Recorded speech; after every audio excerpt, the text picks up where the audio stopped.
Okay students, तो आज हम जो टॉपिक पढ़ रहे हैं वो है एकोस्टिकोलैटरलिस सिस्टम इन वर्टिब्रेट्स। अब एकोस्टिकोलैटरल सिस्टम क्या है? आपके पास रिसेप्टर्स होते हैं, कुछ ऐसे रिसेप्टर्स जो कि बिल्कुल सिमिलर होते हैं इनर एयर को, और उन रिसेप्टर्स को हम क्या कहते हैं? Lateral line system. हमारे पास कुछ ऐसे रिसेप्टर्स हैं जिनको हम लैटरल लाइन सिस्टम कहते हैं, जो कि बिल्कुल इनर ईयर की तरह सिमिलर है, सिमिलर इन टर्म्स कि बिल्कुल उसी की तरह फंक्शन परफॉर्म करते हैं। तो इनर ईयर को फिशेज में और कुछ एम्फीबियंस में, यानी जिन जिन में एकोस्टिकोलैटरलिस सिस्टम मौजूद है, उनमें इस इनर ईयर को और इन रिसेप्टर्स को जो कि लैटरल लाइन सिस्टम में आते हैं, उन सबको कलेक्टिवली एकोस्टिकोलैटरलिस सिस्टम कहते हैं, या फिर एकोस्टिकोलैटरल सिस्टम उसे कहते हैं। अब लैटरल लाइन ऑर्गन क्या है हमारे पास? लैटरल लाइन ऑर्गन्स को प्रोप्रियोरिसेप्टर्स भी कहते हैं। प्रोप्रियोरिसेप्टर्स मीन स्ट्रेच रिसेप्टर्स, ऐसे रिसेप्टर्स जो कि स्ट्रेच को परसीव कर सकते हैं। ठीक है, अब ये आपके पास क्या होते हैं लैटरल लाइन ऑर्गन्स? ये आपके पास स्पेशल टाइप के मैकेनो रिसेप्टर्स हैं जो कि स्किन में मौजूद होते हैं, कुछ फिशेस के और कुछ एक्वेटिक एम्फीबियंस के आपके पास मौजूद होंगे। अब इनका फंक्शन क्या है? इनका फंक्शन ये है कि वाटर में अगर वाटर में कोई भी चेंजेस आती हैं, वाटर में डीप वाइब्रेशंस होती हैं, या वाटर के करंट में चेंजेस आती हैं, वाटर में कोई टेम्परेचर में चेंजेस आती हैं, इसके अलावा वाटर की जो केमिकल्स है उसमें चेंजेस आती है। मतलब वाटर का तो नॉर्मल केमिकल फार्मूला है, अगर उसमें ज़रा भी ऊपर नीचे हो या कोई और केमिकल शामिल हो जाए या किसी भी चीज़ की कंपोजिशन ऊपर नीचे हो जाए तो ये उसको सेंस कर लेते हैं with the help of these lateral line organs. अब इसके इसी लेटरल लाइन ऑर्गन्स को, जिसको हमने कहा कि ये स्पेशल टाइप के मैकेनो रिसेप्टर्स हैं, इनको न्यूरोमास्ट कहते हैं। इनको न्यूरोमास्ट कहते हैं।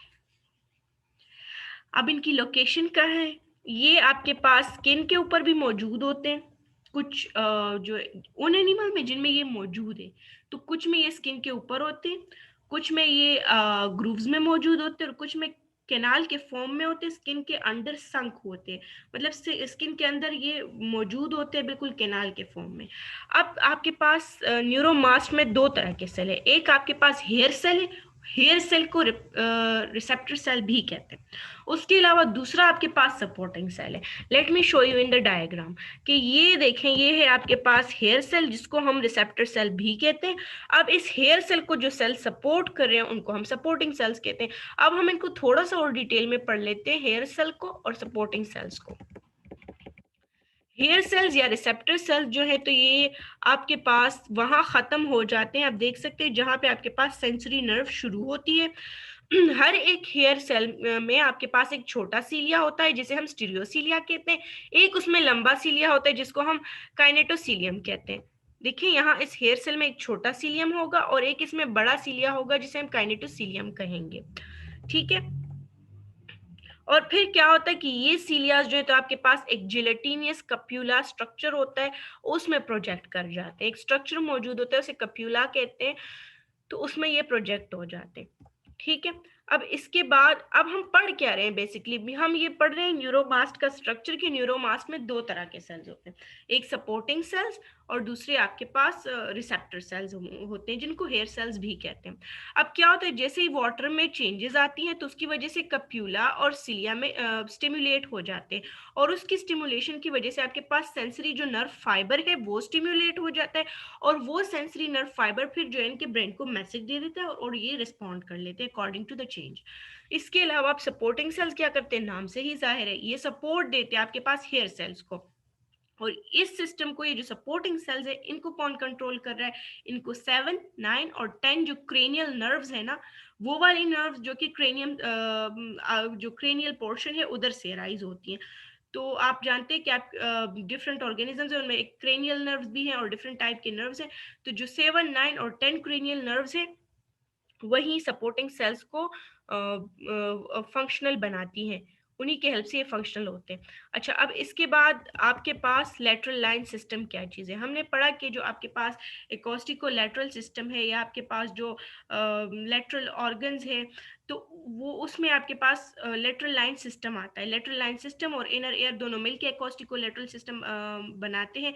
तो अब लेटरल सिस्टम में आपके पास कुछ फर्दर सब डिविजन है जो कि इसके अंडर आती हैं। एक है आपके पास लेटरल लाइन कैनाल प्रॉपर, दूसरा है आपके पास पिट ऑर्गन, तीसरा आपके पास है एम्प्यूला ऑफ लोरेंजिनी, और उसके अलावा चौथा जो आपके पास इसका लेटरल सिस्टम का लेटरल लाइन सिस्टम का पार्ट है वो है वेजिकल्स ऑफ सेवाई। तो अब हम वन बाय वन पढ़ेंगे कि लेटरल लाइन केनाल प्रॉपर में क्या है, पिट ऑर्गन्स में क्या क्या आता है, एम्प्यूला ऑफ लोरेंजिनी में क्या है, वेजिकल्स ऑफ सेवाई में क्या है। तो सबसे पहले आता है हमारे पास लेटरल लाइन केनाल प्रॉपर। तो लेटरल लाइन केनाल प्रॉपर में क्या होता है कि न्यूरोमास्ट होते हैं, लेकिन या तो वो किसी रो में अरेंज हुए होते हैं या किसी लाइन में आपके पास अरेंज हुए होते हैं। अब आपके पास साइक्लोस्टोम फिशेस जो हैं या फिर इक्वेटिक और लार्वल एम्फीबियाज जो हैं, तो उनमें जो लेटरल लाइन केनाल प्रॉपर है वो आपके पास स्किन के सरफेस पे लोकेट होती है, बिल्कुल ऑरल ग्रूव के फॉर्म में। अब शार्क्स हैं और उसके अलावा दूसरी फिशेस है, तो उनमें जो न्यूरोमास्ट होता है वो आपके पास स्किन के सरफेस पे लोकेट होता है ओपन ग्रूव के फॉर्म में। अब अगर होलोसिफेलिस को देखा जाए तो उनमें ग्रूव ओपन होता है। ये तो आपके पास ये जो लेटरल लाइन केनाल है ये ट्यूब की तरह का स्ट्रक्चर है ना, तो ये ट्यूब माइन्यूट पोर्स में ओपन होते हैं, जैसे स्किन पे पोर्स नहीं होते इसी तरह इस ट्यूब की भी ओपनिंग्स होती हैं बाहर की साइड पे, बिल्कुल ओपनिंग होती है स्किन के सरफेस की तरह। तो कहते हैं ये ट्यूब भी आपके पास ओपन होता है सरफेस पे, मतलब बॉडी का जो आउटर सरफेस है उधर, in form of minute pores. अब हम पिट ऑर्गन्स के बारे में पढ़ते हैं कि पिट ऑर्गन्स क्या चीज है। ये आपके पास पिट ऑर्गन सिर्फ फिशेज में मौजूद होंगे, मतलब इक्वेटिक एम्फीबियंस में मौजूद नहीं होंगे। अब इनमें से एक इंडिविजुअल मास जो है ना, न्यूरोमास्ट, वो आपके पास स्मॉल पिट्स में मौजूद होता है, स्किन में, स्किन के ऊपर, सॉरी, ऑन द स्किन। ठीक है, क्या होता है कि आपके पास एक न्यूरोमास्ट होगा, वो छोटे से पिट में स्किन के ऊपर मौजूद होगा, और वो जो है तो सरफेस पे ओपन होगा, एक छोटा सा पोर होगा उधर ये ओपन होगा। और पिट ऑर्गन्स की कोई स्पेशल अरेंजमेंट या कोई स्पेशल ऑर्डर नहीं होता जिसको वो फॉलो करते हैं। अब आपके पास इलेक्ट्रो रिसेप्टर्स भी मौजूद है लेटरल लाइन सिस्टम में। जो इलेक्ट्रो रिसेप्टर्स है वो है आपके पास एम्प्यूला ऑफ लोरेंजिनी। ठीक है, तो ये आपके पास एम्प्यूला ऑफ लोरेंजिनी का स्ट्रक्चर है। इसमें एक ट्यूब होता है, एक एक्सटर्नल ओपनिंग होती है जिधर से वाटर एंटर होती है। इसके अलावा एम्प्यूलरी सैक होता है इधर, और नीचे इसकी नर्व फाइबर्स होती हैं। पहले सोचा जाता था कि ये थर्मो रिसेप्टर्स है आपके पास एम्प्यूला ऑफ लोरेंजिनी, लेकिन फिर बाद में पता चला कि नहीं भाई ये तो एक्चुअली इलेक्ट्रो रिसेप्टर्स है, but some time they also perform the function of thermo receptors. तो क्या होता है कि ये जो आपके पास एम्प्यूलरी सैक है ना, ये इसका क्रॉस सेक्शन ड्रॉ करके दिखाया कि इनके बीच में सेंटर मौजूद होता है।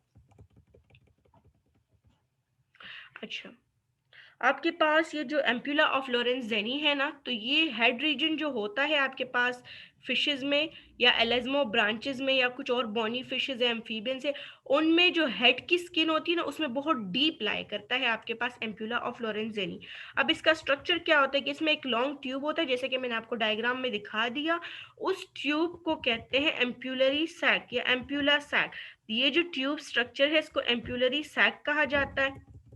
फिर इसके बाद आपके पास है सेंट्रम। सेंट्रम मैंने आपको यहाँ ऑलरेडी शो कर दिया कि ये जो एम्पुलरी सैक है इसी का क्रॉस सेक्शन है, उसको सेंट्रम कहते हैं। तो क्या होता है कि हर एक सैक में आपके पास 8 से लेके 9 एक्सपेंडेड चैम्बर्स होते हैं जिनमें सेंसरी सेल मौजूद होते हैं, जो कि एक सेंट्रल कोर के अराउंड अरेंज होते हैं। उस सेंट्रल कोर को हम सेंट्रम कहते हैं। तो ये जो आपके पास 8 to 9 radially expanded sensory sales हैं वो ये हैं, जैसे आपको यहाँ नजर आ भी रहे होंगे कि ये 8 to 9 सेंसरी सेल्स हैं और बीच में इनके सेंट्रम मौजूद है। ठीक है, तो इसमें फिर से वही बात की गई कि एम्प्यूला को पहले जो है तो समझा जाता था कि एक थर्मो रिसेप्टर है, और ये प्रेशर चेंजेस के साथ भी रिलेटेड है, लेकिन ये एज एन इलेक्ट्रो रिसेप्टर भी फंक्शन करता है। अब वेजिकल्स ऑफ सिराय, वेजिकल्स ऑफ सिराय जो है तो आपके पास वेंट्रल सरफेस में body ventral surface of body में प्रेजेंट होते हैं कुछ इलेक्ट्रिक रे फिशेस के, जो टॉर्पेडो वाले फिशेस हैं उन्हीं में प्रेजेंट होगा, लेकिन वेंट्रल सरफेस ऑफ बॉडी में सिर्फ उनमें प्रेजेंट होगा। और ये बिल्कुल एक क्लोज सैक की तरह का इसका स्ट्रक्चर होगा, जैसे एक थैली होती है ना, बिल्कुल उसी तरह का इसका स्ट्रक्चर होगा। और ये भी एज मैकेनिकल रिसेप्टर्स आपके पास फंक्शन करते हैं। ठीक है, तो अगर आपका कोई क्वेश्चन है तो अपने क्वेश्चन को नीचे कमेंट सेक्शन में लिखिए, और इस ब्लॉग का लिंक आपको डिस्क्रिप्शन में मिल जाएगा। Thanks for watching, like the video and subscribe to our channel.